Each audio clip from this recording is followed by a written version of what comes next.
Hi friends, आप सभी का लेजेंड बायोग्राफी चैनल में स्वागत है। आज हम भारतीय सॉफ्टवेयर कंपनी इन्फोसिस के को फाउंडर एन.आर. नारायण मूर्ति का जीवन चरित्र आज हम देखेंगे। नारायण मूर्ति का जन्म भारत की आज़ादी से एक साल पहले 20 अगस्त 1946 को तत्कालीन मैसूर राज्य के कोलार जिले के शिड्लाघट्टा गांव में एक मध्यम वर्गीय परिवार में हुआ था। नारायण मूर्ति के पिता का नाम नागावरा रामाराव था, जो हाईस्कूल टीचर थे, जिसमें वो गणित और जीव विज्ञान पढ़ाते थे। नारायण मूर्ति को 5 बहनें और 2 भाई थे। इस तरह भाई बहनें और माता पिता को मिलाकर परिवार में कुल 10 सदस्य थे, जिनकी पूरी जिम्मेदारी उनके पिता नागावरा पर थी। फिर भी रामाराव के पेशे ने बच्चों को अच्छी शिक्षा तो ज़रूर दी थी। नारायण मूर्ति खुद ऐसा मानते हैं कि अच्छी शिक्षा वह माध्यम है जो मार्ग की सभी बाधाओं को दूर कर सकता है। बचपन में नारायण मूर्ति के माता पिता ने उनको पैसों से ज़्यादा ज्ञान के महत्व को समझाया था। मूर्ति और उनके भाई बहनों को साल में एक बार दिवाली पर नए कपड़े दिलाए जाते थे। मूर्ति को बचपन से किताबें पढ़ने का बहुत शौक था और वो पढ़ाई में भी प्रवीण थे।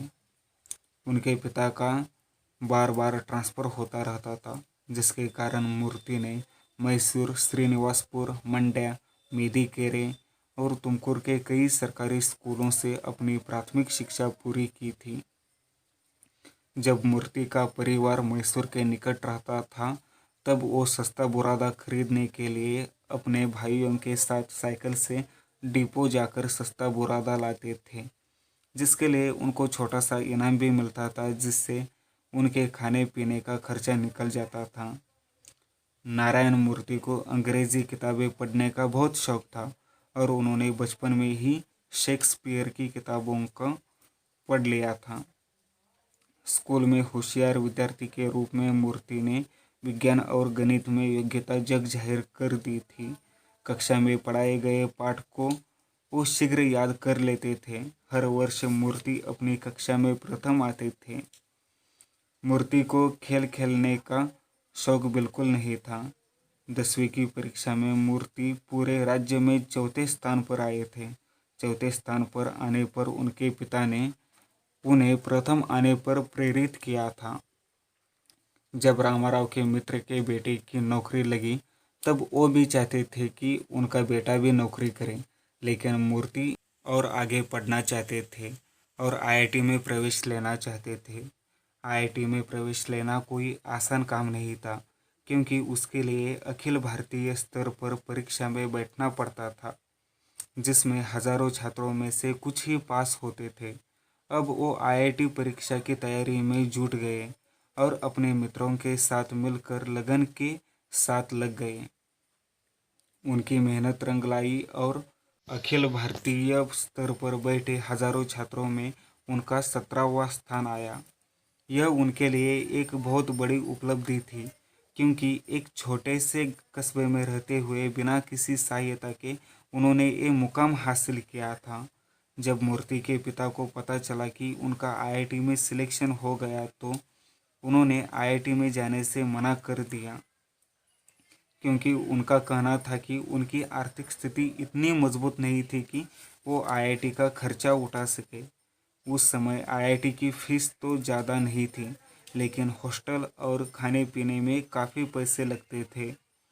फिर भी बाद में रामाराव ने अपने बेटे की सपने को पूरा करने के लिए अपनी पारिवारिक स्थिति को एक टाक में रखकर मूर्ति की पढ़ाई में पैसा लगाने के लिए तैयार हो गए थे। जब मूर्ति को वास्तव में अपनी पारिवारिक स्थिति का पता चला, तो उन्होंने खुद आईआईटी में जाने से मना कर दिया।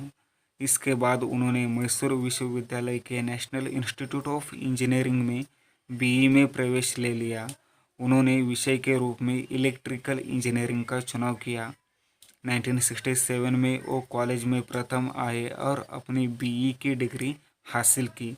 इसके बाद उन्होंने आईआईटी कानपुर में एमटेक की। आईआईटी कानपुर में प्रवेश करने के बाद उन्होंने अपने जीवन में पहली बार कंप्यूटर देखा था। यहाँ पर उन्होंने कंप्यूटर के बारे में पर्याप्त जानकारी हासिल की। 2 साल के अंदर उन्होंने कंप्यूटर के क्षेत्र में महारत हासिल कर ली। जब 1969 में उन्होंने एमटेक पूरी कर ली, तब उनके पास 4 कंपनियों से नौकरी के प्रस्ताव आए। वो 4 company HMT, Telco, air India और ईसीआई थे। अब वो इन चारों विकल्पों में से एक का चुनाव करने पर चिंतन कर रहे थे, तभी उनके सामने एक और अवसर आ गया। उनको प्रोफेसर कृष्णैया ने आईआईएम अहमदाबाद में नौकरी करने का प्रस्ताव रखा, जिसमें वेतन कम था, लेकिन अनुभव के लिहाज से उन्होंने आईआईएम में जाने का विचार किया। अब नारायण मूर्ति आईआईएम की नौकरी के लिए राजी हो गए, जहां पर बिल्कुल नया कंप्यूटर उस वक्त लगाया गया था। मूर्ति ने अब तक जितने भी कंप्यूटर देखे थे, वो उनमें से सबसे बेहतर और तेज था। मूर्ति ने 1969 में आईआईएम में चीफ सिस्टम प्रोग्रामर नौकरी करना शुरू कर दिया, जहां उनको शुरुआत में 800 रुपये मासिक वेतन मिलता था। यहाँ पर मूर्ति रोज के लगभग 20 घंटे कंप्यूटर के साथ बिताते थे। आईआईएम में कम वेतन मिलने के बाद भी उन्हें कभी पछतावा नहीं हुआ था, बल्कि वो इसको अपने जीवन का सर्वश्रेष्ठ अनुभव बताते थे। आईआईएम में अपने प्रवास के दौरान मूर्ति की सबसे बड़ी उपलब्धि रही ईसीआईएल के लिए बेसिक में लिखित प्रोग्राम को एक्टिव करने हेतु एक इंटरप्रेटर की रचना करना। आईआईएम में 3 साल काम करने के बाद उन्हें अपनी प्रतिभा को विदेश में दिखाने का मौका मिला था। 1972 में मूर्ति ने फ्रांस की एक कंपनी एसईएसए में नौकरी करना शुरू कर दिया, जिसके लिए वो पेरिस चले गए। पेरिस में उन्होंने हवाई अड्डे पर माल संचालन के लिए एक ऐसा ऑपरेटिंग सिस्टम तैयार किया जिससे विभिन्न विभागों के 400 लोग एक साथ इस्तेमाल कर सकते थे। पेरिस में रहते हुए उन्होंने फ्रेंच भाषा भी सीख ली। फ्रांस में 3 साल बिताकर 1974 में जब उन्होंने वापस लौटने का निर्णय किया, तब उनके पास मात्र $450 थे। फ्रांस में रहते हुए उन्होंने वामपंथी सिद्धांतों का अनुकरण करना शुरू कर दिया था। रेल यात्रा के दौरान जब वो एक बल्गेरियन औरत से फ्रेंच में सामाजिक समस्याओं पर बात कर रहे थे, तब उस औरत के बॉयफ्रेंड ने मूर्ति पर झूठा आरोप लगाकर जेल में बंद कर दिया। उसने मूर्ति पर जासूस होने का झूठा दावा लगाया, जिससे उनके सामानों की तलाश हुई। उन्हें 3 दिन तक जेल में बिना खाए पिए रहना पड़ा था। मूर्ति 60 घंटे जेल में उस अपराध के लिए रहे जो उन्होंने कभी किया ही नहीं था। इस घटना ने वामपंथ के प्रति उनकी अवधारणा को बदल दिया।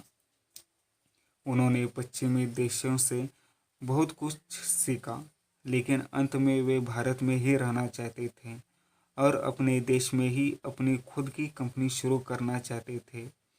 उन्होंने एक कंपनी शुरू की जिसका नाम सॉफ्ट्रॉनिक्स था, जो कि 1.5 साल में ही असफल हो गई।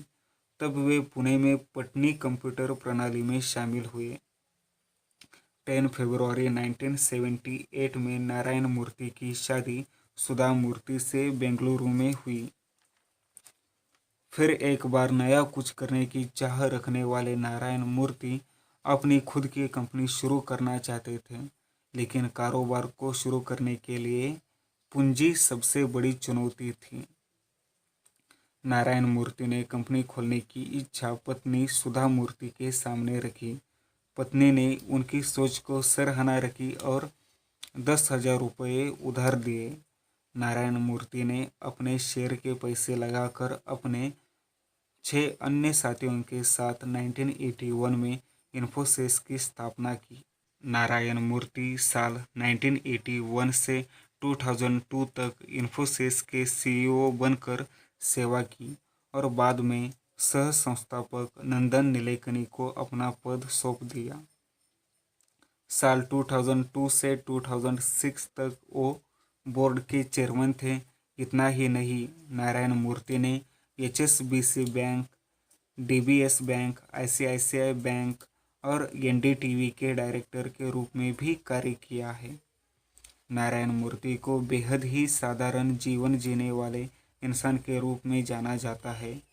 उनके अभूतपूर्व योगदान के लिए उन्हें भारत सरकार द्वारा देश के सर्वश्रेष्ठ पुरस्कार पद्म विभूषण और पद्मश्री पुरस्कार से सम्मानित किया गया है। इसके अलावा टेक्निकल क्षेत्र में तमाम पुरस्कार प्राप्त हुए हैं। दोस्तों, आपको नारायण मूर्ति के बारे में और जानकारी चाहिए तो आप ये बुक पढ़ सकते हैं। इस बुक का नाम है the wit and wisdom of Narayana Murthy.